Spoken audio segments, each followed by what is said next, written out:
I'm going to talk about kind of an ongoing project jointly with Dimitri Golovati and some now former students of ours, Mike Novak and Raghav Venkatraman.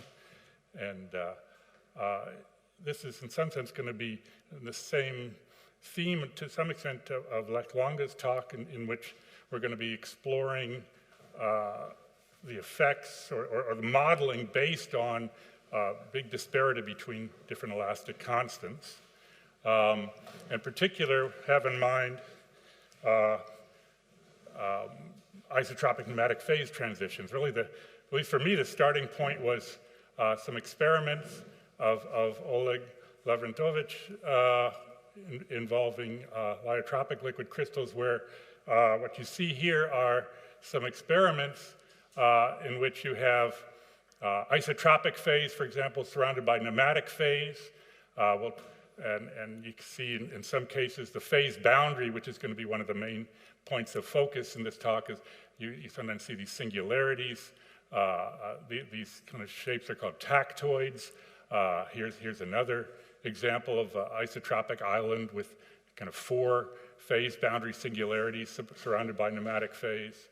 You can have the reverse. Here's some pictures with a nematic surrounded by isotropic, with again these kind of angles or cusp-like formations.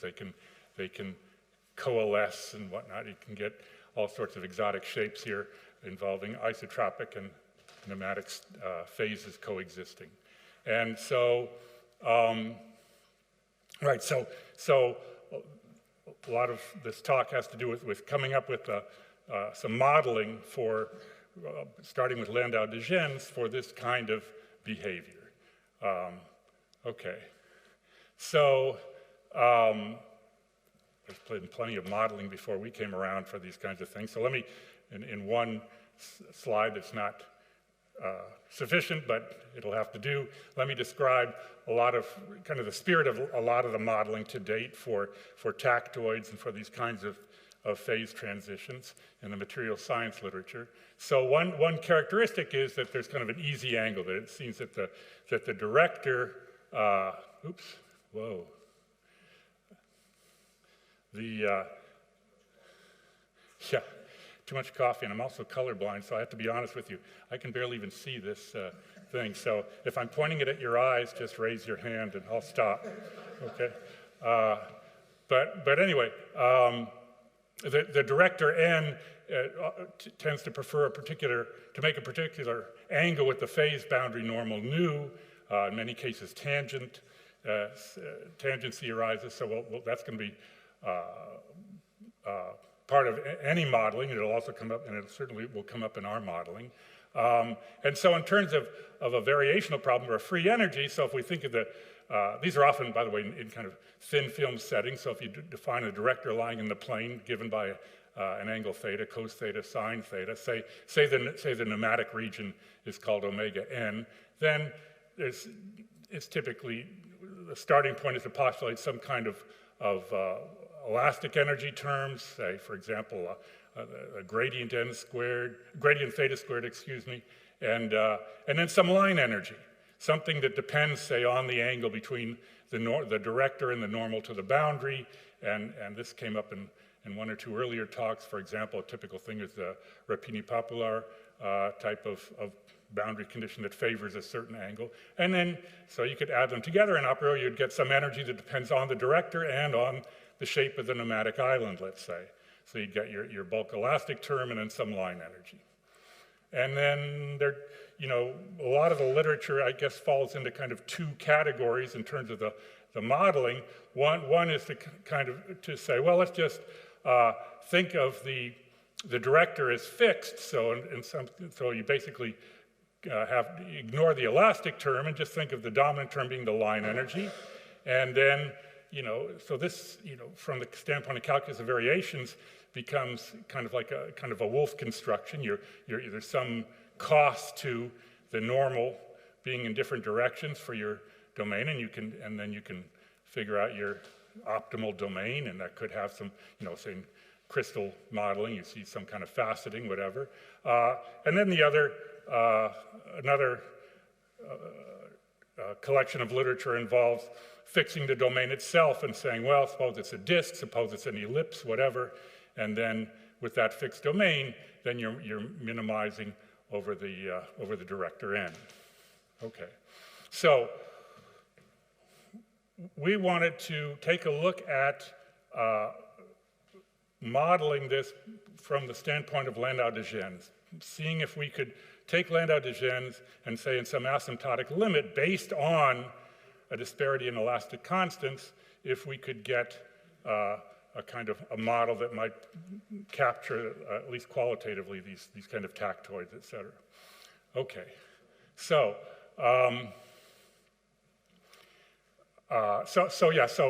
certainly we're kind of, in the background would be these dominant models, Oseen-Frank, Landau-Digennes, that you've already heard about quite a bit today, and the hope would be to derive some kind of combination of an energy involving bulk elastic and then maybe some sharp interface term like that line energy, but coming at it from the standpoint of asymptotics.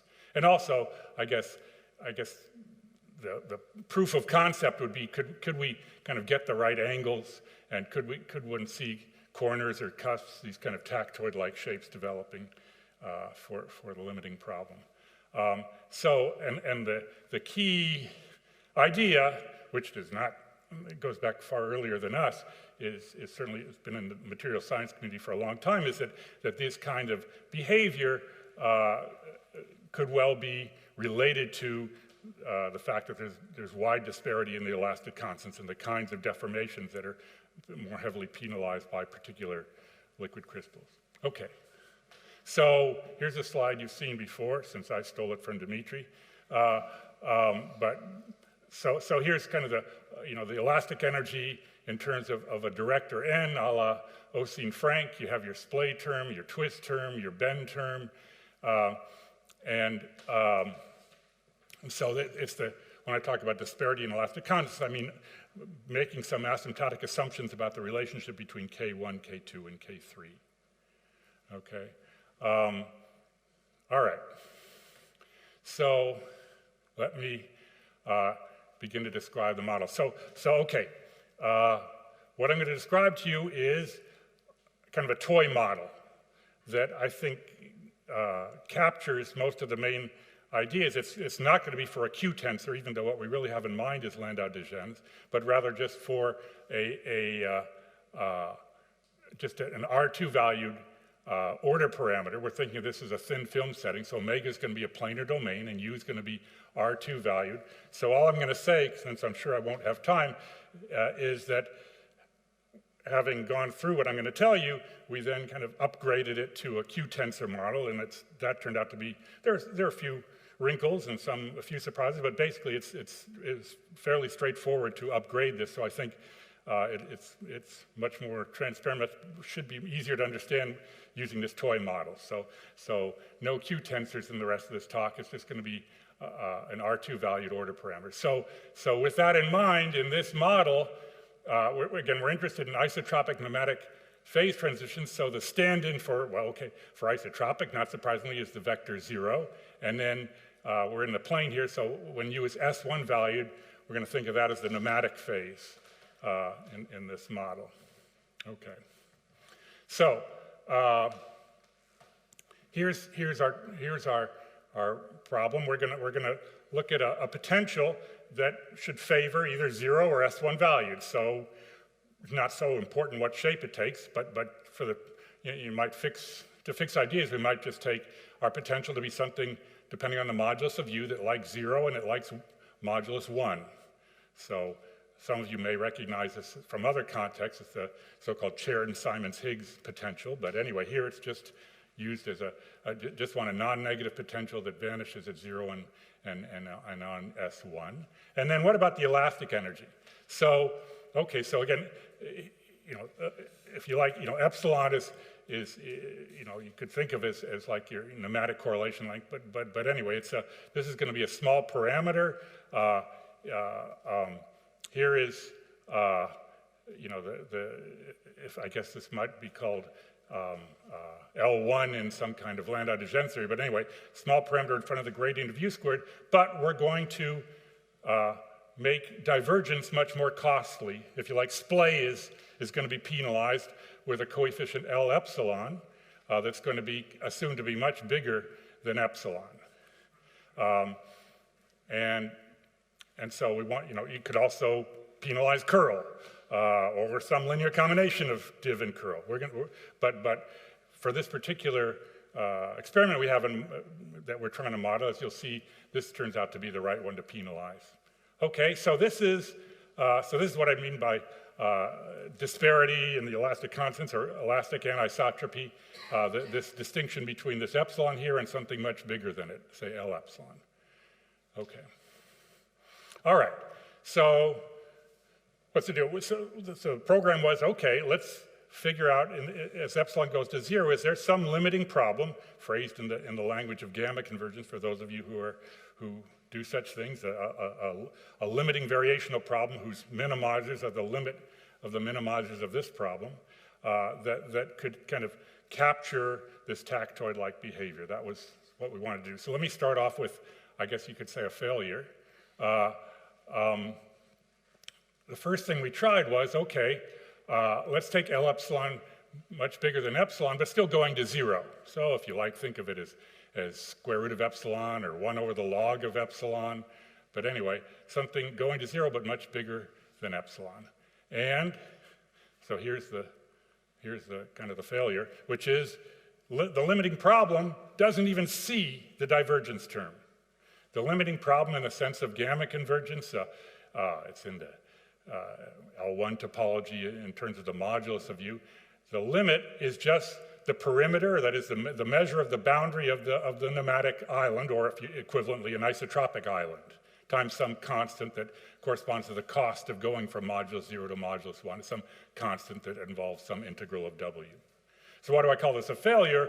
Because the limiting problem is just, well, if you could put in, say, a volume constraint to keep things from being non-trivial, but then it's still just an isoparametric problem. Just minimize perimeter with a fixed area. So what do? You get a disk. You get no singularities, nothing. So again, this is precisely the gamma limit of the very well-studied modica mortilla problem. You just get a constant times perimeter. It is exactly, again, what you'd get if L epsilon were 0. Okay, so I don't want to say too much about the proof of this. I mean, gamma convergence has 2 ingredients to it. A lower semi-continuity argument that if you look along sequences and argue that the lim-in for this energy is bigger than or equal to this guy, and then you argue that then there's a construction, a recovery sequence that says this thing isn't too small. So the lower semi-continuity is exactly the same proof as modica mortilla, because you just throw this out and hit it with the same argument, which is just basically that a squared plus b squared is bigger than or equal to 2ab. But the recovery sequence is actually non-trivial. I don't want to say too much about it, except there's one picture I want to show you, because it turns out, the recovery sequence turns out to be a little bit delicate, and it gives a hint that at least we were in the right direction in this modeling.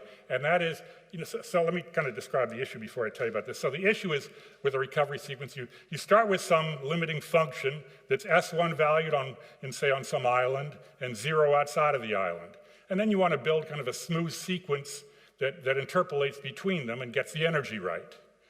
And the issues that come up are, for example, that S1 valued region might have some degree to it. And then you want to smoothly carry it down to 0, which has no degree. If you're not careful, you could create some vortices, which I'll talk about this later, but those can be very expensive. So you have to be kind of careful. And what we found was that the way to do that was to take your S1 valued state, whatever its degree, and kind of first bring it down to something of degree 0, but still S1 valued. And so, for example, suppose the isotropic region is in the exterior of this kind of disk, and you're trying to build a sequence that in the limit is just 0 outside of the disk and 1 inside the disk in modulus.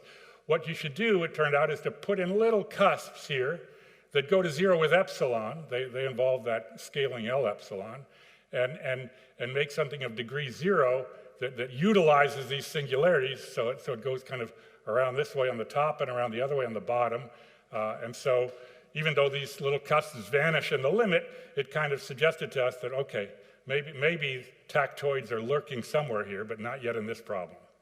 Okay, so that's all I'll say about this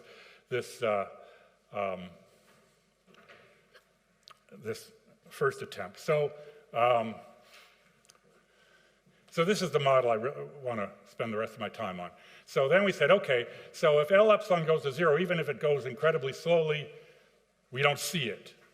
So then we say, okay, let's just take, uh-oh,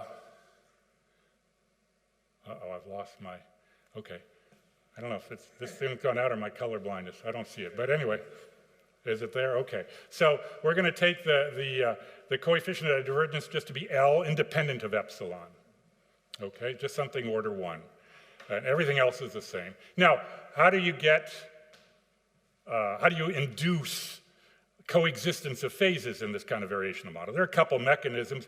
One might imagine you could take some boundary condition. So in general, we'll take some S1 valued boundary data G, or you could have some kind of mass or volume constraint. I'll talk a little bit about that as well. And we'll see in different settings how we get coexistence of phases. In particular, just to point out kind of a little bit of a surprise for later on, just taking S1 valued boundary data, you might imagine then you shouldn't have any isotropic state. Then, okay, this set, given this potential, it maybe just wants to stay S1 throughout the domain. Sometimes yes, sometimes no, it turns out. Okay. So, just a couple simple comments. So if you look at a sequence that's bounded in energy, just to get a feel for what kind of a minimal state might want to do, one thing is that you get an a priori bound on the L2 norm of the divergence, because that coefficient L is fixed. And of course, that potential is forcing things to be either 0 or S1 valued. So whatever this limiting problem is, and I'll give you our conjecture for it in a moment, it should be just take on S1 valued, be S1 valued or 0 valued, and then it should have an L2 divergence. So this notation, HDiv, just means vector fields that are in L2 and have a divergence in the sense of distributions, which is also in L2.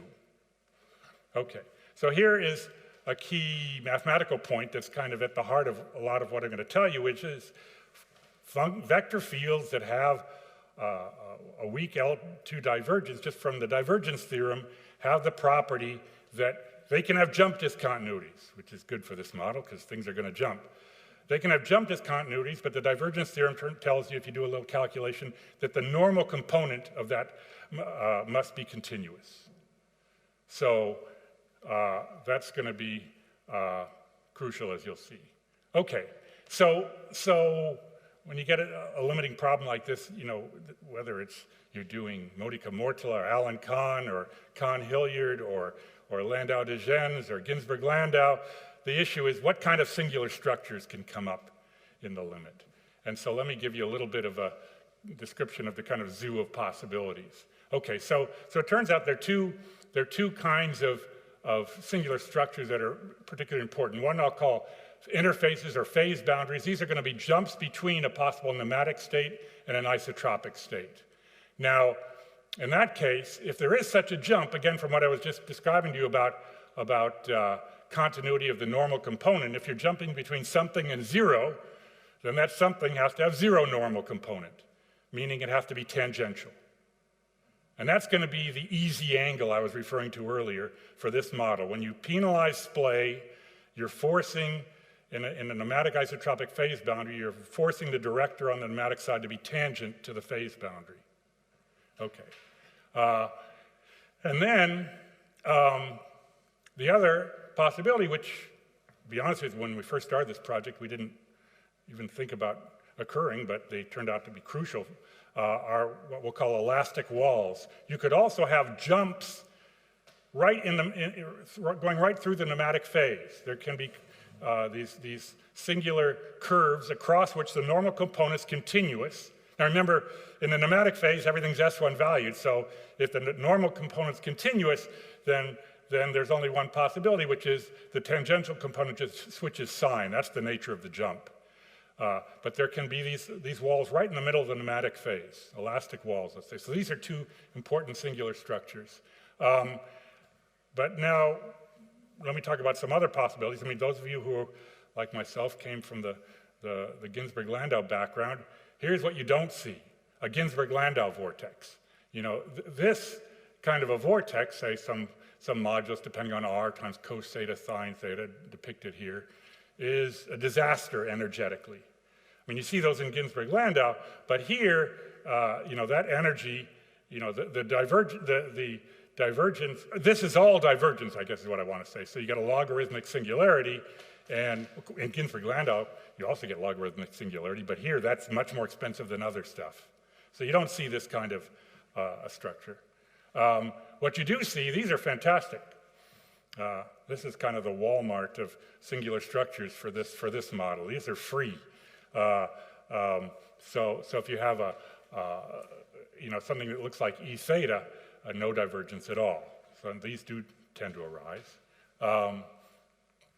And then, you know, in general, one thing that guides us is this little, it's just kind of a little theorem here. Let me save you a lot of the reading. This is just kind of categorizing what kinds of, you know, when you have a vector field carrying degree, either positive or negative, which ones are kind of allowable. And what you see is that if the degree is negative, or if the degree is bigger than 1, all you need to get out of this is that you have logarithmic blowup. So you don't see a degree -1 or you know, degree 2 even. For degree 1, as I was just getting through saying, if you see an E theta, you will see an E theta, but you won't see a Ginsburg-Landau type vortex. Okay. But anyway, let me, before I go on, so going back to this picture I started with, so now you can see, I mean, here, I guess, Oleg put on, kind of superimposed on his experiment some little directors here. So you can, if you look at this, I mean, what's the difference between these two guys? I mean, this one seemed to have singularities here. This one didn't, and as we'll see, you know, it has to do with kind of like what the far field is. Here you have kind of a degree 1, but this is kind of an E theta type of behavior here, and this one you could think of as having degree 0, but it's kind of like that recovery sequence discussion I went through a little bit. We're going to see that this in this type of situation, it's favorable to have these singular structures here. Here's something with degree -1 in this picture over here, and you see 4 singularities. But the other thing to point out, in going back to this picture, I guess the reason I wanted to return to it is you see the tangential kind of anchoring that comes up in these experiments that's consistent with penalizing the splay. Okay, so what's the,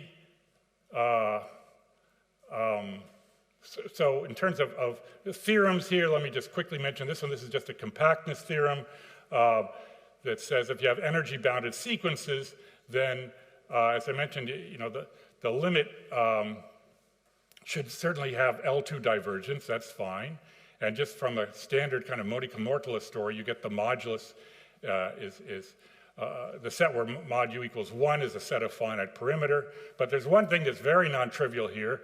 Let me start with the trivial one. So a bounded L2 divergence tells you you have a weak limit, V. The strong L2 convergence is highly non-trivial. This is a result due to DeSimone, Cohn, Mueller-Otto, and they proved that such a theorem in a similar context when the vector fields had divergence 0, and it turned out we could borrow their tools and get away with just bounded L2 divergence, and you still can get this strong limit. So this last thing is what's quite non-trivial here, because you know the point is that you know, without this extra gradient term here, you can certainly build for yourself sequences that are bounded in have bounded L2 divergence and that have so much oscillation that say they weakly converge to 0 or something, even though they're all S1 values. So that's a deep theorem. Okay. By the way, just a comment here about boundary conditions in the limit. Again, really a consequence of the divergence theorem. All that you can really guarantee from the limit, if your Dirichlet condition is G for the epsilon problem, it's that the normal component is preserved. But you could have these kind of elastic walls where the tangential component flips right on the boundary of the domain. Okay. And so here's what we think is the gamma limit. So if you assume, big assumption, that U is in BV, then this is what I'm calling E0 here is what we think is the limiting problem. So you get your bulk term, and this is of course going to be 0 in the isotropic part, but in the nematic part, it'll just be carried around. You'll get your the cost of the phase boundary, just the perimeter times a certain cost. And then you can have these elastic walls. JU is my notation for just the jump set, these curves in the nematic region where you can have jumps. And there's a cost that depends on the normal component. And the cost is, never mind this formula, it's just some formula that involves the potential that you happen to pick. But just for those of you who may have had the misfortune of studying Aviles Giga and suffering through that still open problem, I'll just point out that had we used the Ginzburg-Landau potential, which we looked at in an earlier paper, then the cost is the one that's familiar to people who work on Aviles Giga. It's just the cube of the jump. U plus and U minus are just the traces on either side of these walls. But since we're using this Chern-Simon-Higgs potential, okay, we get some other cost. All right. So I won't say much about this. This is a conjecture because, first of all, we're assuming U is BV. We can build a recovery sequence, but we don't have a lower semi-continuity argument. So the recovery sequence is based on some work by Conti and Delelis on the Aviles Giga problem. But the lower bound is the part that's a conjecture, along with the assumption of things being BV. Okay. So, yeah, maybe just a word about the lower bound. So in the case of Aviles Giga, or if you like, in the case where there's a Ginzburg-Landau potential, which is something we looked at earlier in our work on these kinds of problems, there's this kind of miraculous vector field, which has become known as the Gincone entropy. It's just a vector field whose divergence bounds from below the energy when you use a Ginzburg-Landau potential instead of ours. And on the other hand, in the limit, presto, it gives you the exact cubic jump.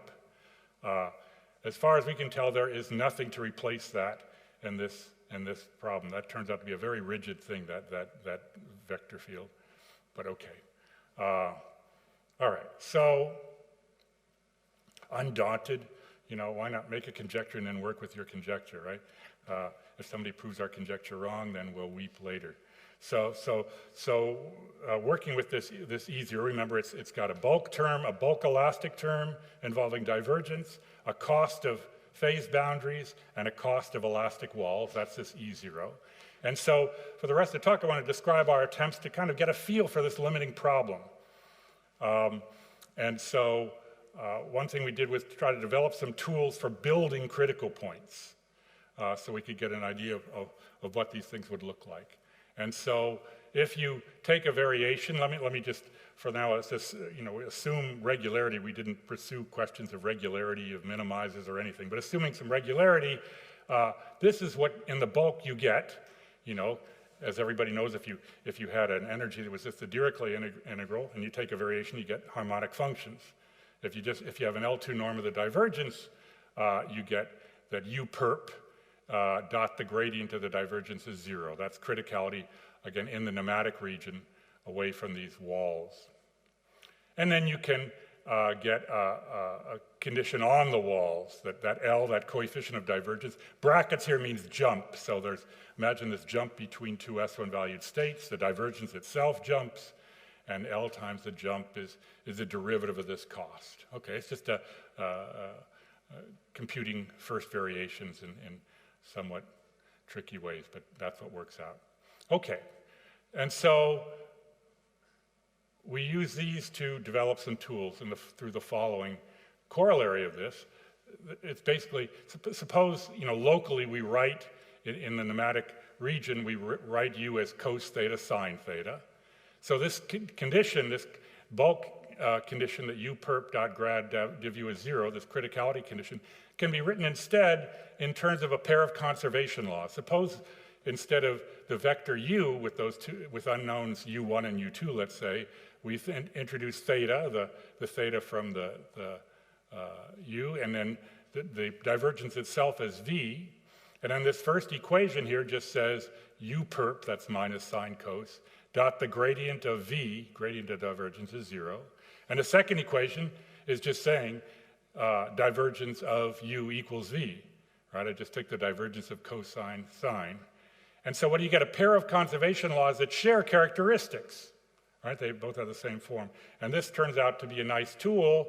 You know, good one for you, give it to your grad students. You use the method of characteristics, and what do you find? The characteristics have to be circular arcs.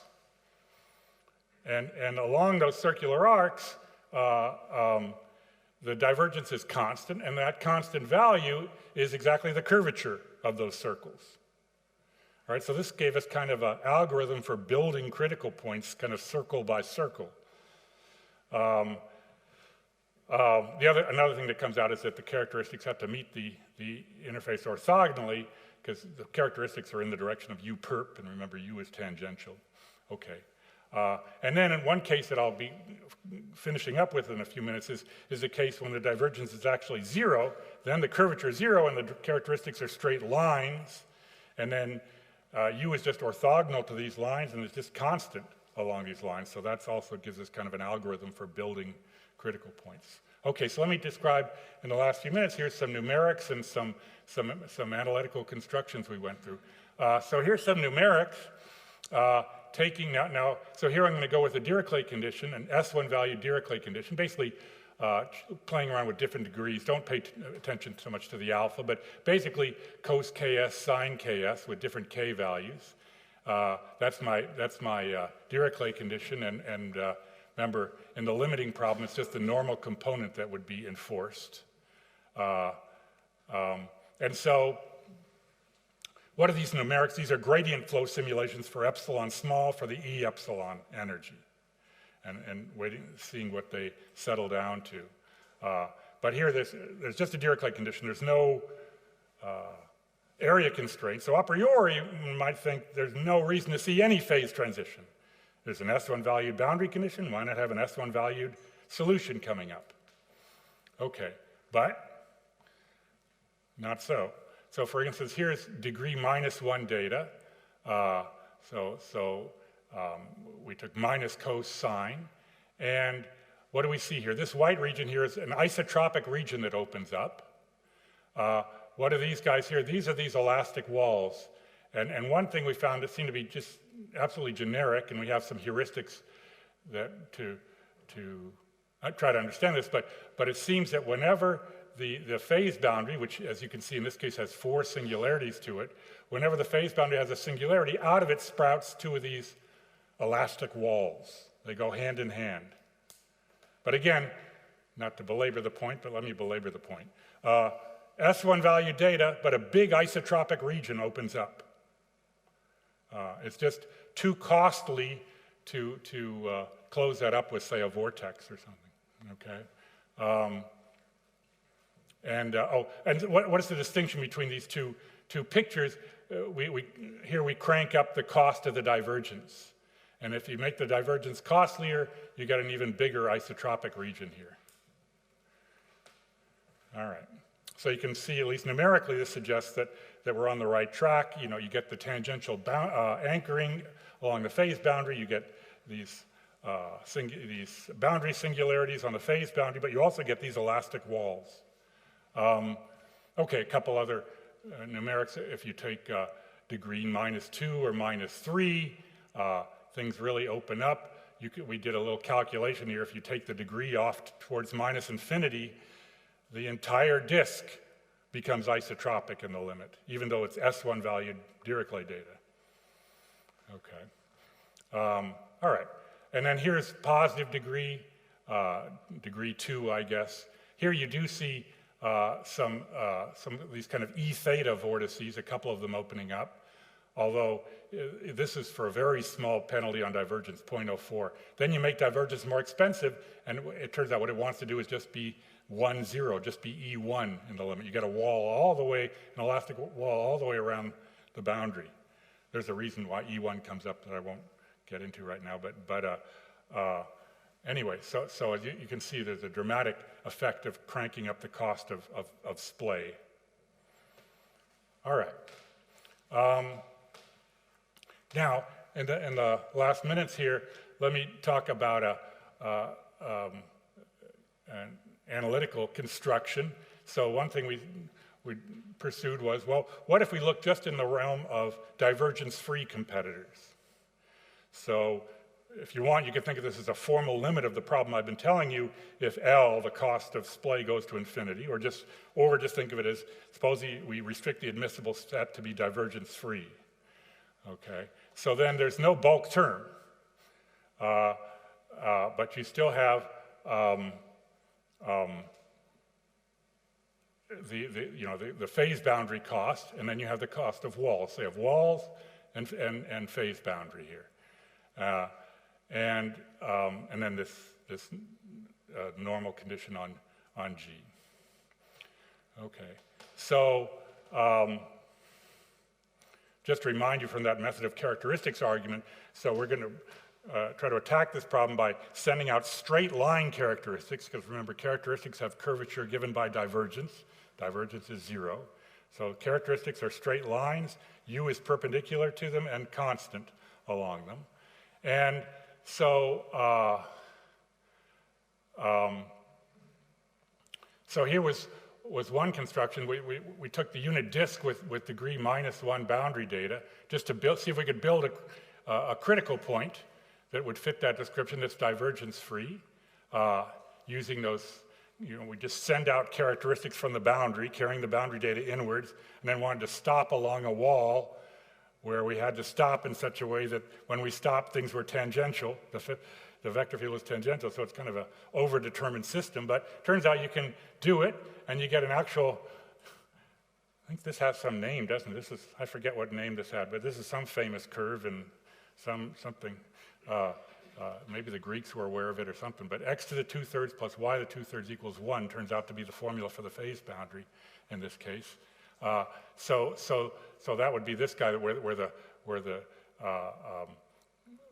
you can see the singularities come all the way to the boundary.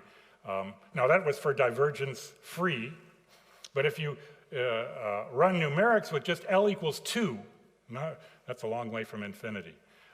Take L equals 2, some small epsilon, then this red thing is just say where the modulus is equal to 1/2. So if you like, that's kind of like the phase boundary for that problem where epsilon is positive. You get almost the same phase boundary. It doesn't quite go all the way to the boundary of the domain, but very close. So it kind of suggests that even putting a little bit of penalty on splay, this thing it wants almost no splay. So you have pretty good agreement there. Okay, and do I have time? Yeah. Let me wrap this up with this construction. So here, this is the first point in the talk where we want to think about, say, putting on a volume constraint. Here we thought, well, what would be a construction we could do where we could kind of capture these kind of tactoids where there's an isotropic island in here that's kind of, I guess I think of this as kind of a canonical example. Take the most basic situation, say, in the far field it's just E1, it's just 1, 0. And then try to build a critical point which has this kind of eyeball shape, tactoids on the east and west. Now this is a gradient flow simulation that I believe was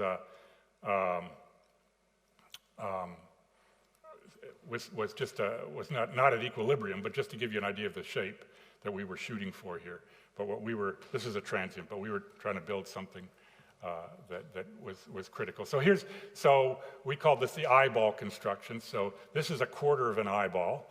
And then the rest of it should follow by symmetry. So here was the game we wanted to play. You have some unknown phase boundary. So here, this is supposed to be the isotropic state. Outside is the nematic state. So think of there's some unknown curve here we call r of theta. That's an unknown.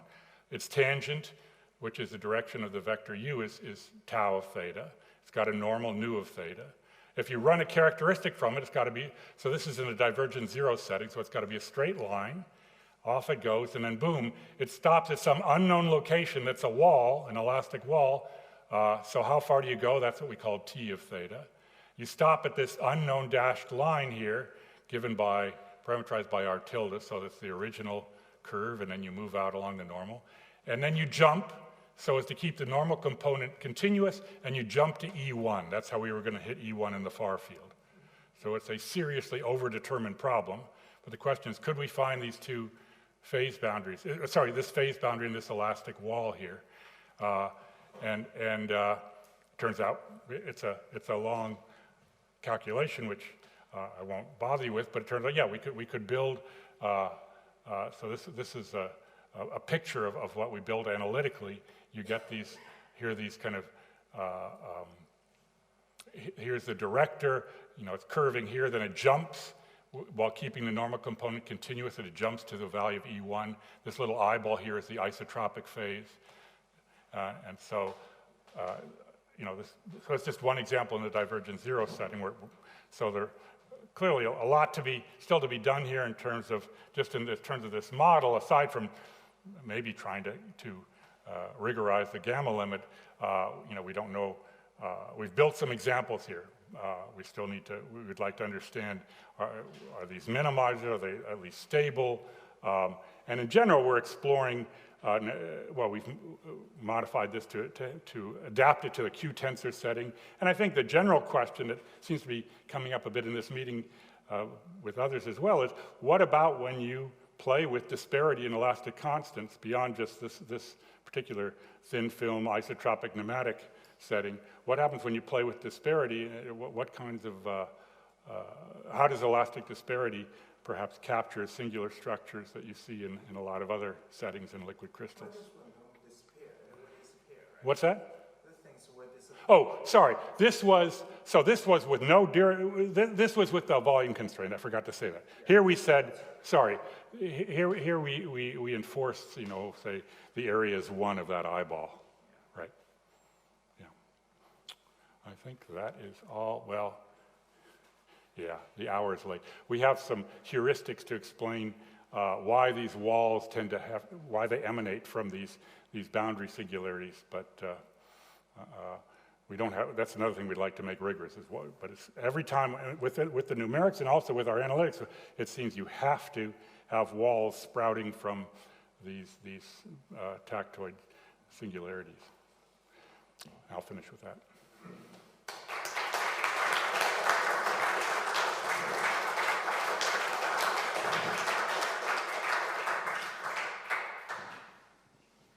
Any questions?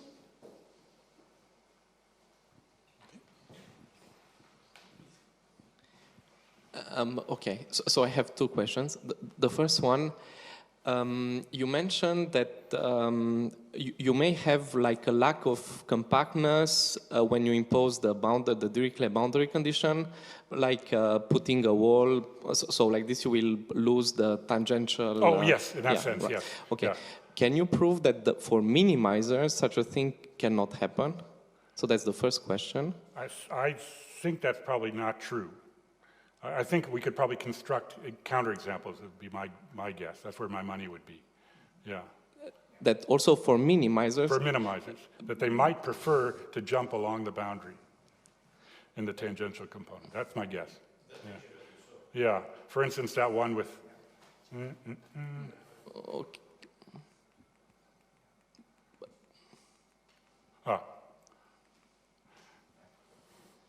I think something like this, it probably wants to jump along the boundary. Okay. And the second one was, so in the case where you don't have an entropy, and you look at an elastic wall, yes. Can you prove that the elastic wall is 1D? No, that's to me the whole. If we could, okay. I would be very happy. Yeah, as Thanks. it is, I'm moderately happy. But. Any further questions? Okay. Oh, why is it E1? It's because if you look at the condition, suppose there is so this, going back to what Radu was asking about, suppose you say, well, I'm going to allow a jump along the wall while keeping the normal component continuous, okay, with this boundary condition. Then what comes out is exactly E1, 1 comma 0 is exactly a vector field that does that. It is the vector field whose tangential component exactly flips the tangential component of G while keeping the normal component continuous. Mm-hmm. Yeah, so this is reminding me a lot of these experiments on Marcellus. On experiments on? Marcellus solutions. Oh, uh-huh. They use a lot. So basically, you have to treat it. So you have to let it flow, so align it. Mm-hmm. You hit an air bubble in there. Mm-hmm. Actually, exactly you need to see this cusp. Mm-hmm. And then this cusp, actually, you can measure this angle this is a competition between the surface tension and Mm-hmm. and the spray, right? So Yeah, yeah. L number. Right, right. They change the L number. Yeah, yes, yeah. Give you the angle. I see, yeah, So actually, yeah. this is very similar to this. Right. So we simulated, this is very nice. So we didn't do just one of it. We used phase field. Because inside is a fluid. Right, It's air. right, right, So yours sure. is like a generated. Right. One thing on Shun's comment, if I could add on to that, is that one thing we thought at first was maybe these singularities were cusps, that in the sense of having zero angle. But there's we came up with some analytical arguments to say, no, it's a positive angle, it seems to be, but you know. Because there's surface tension. Your first term, the parameter, Yeah, you yeah. have that number in front. Yeah, yeah. That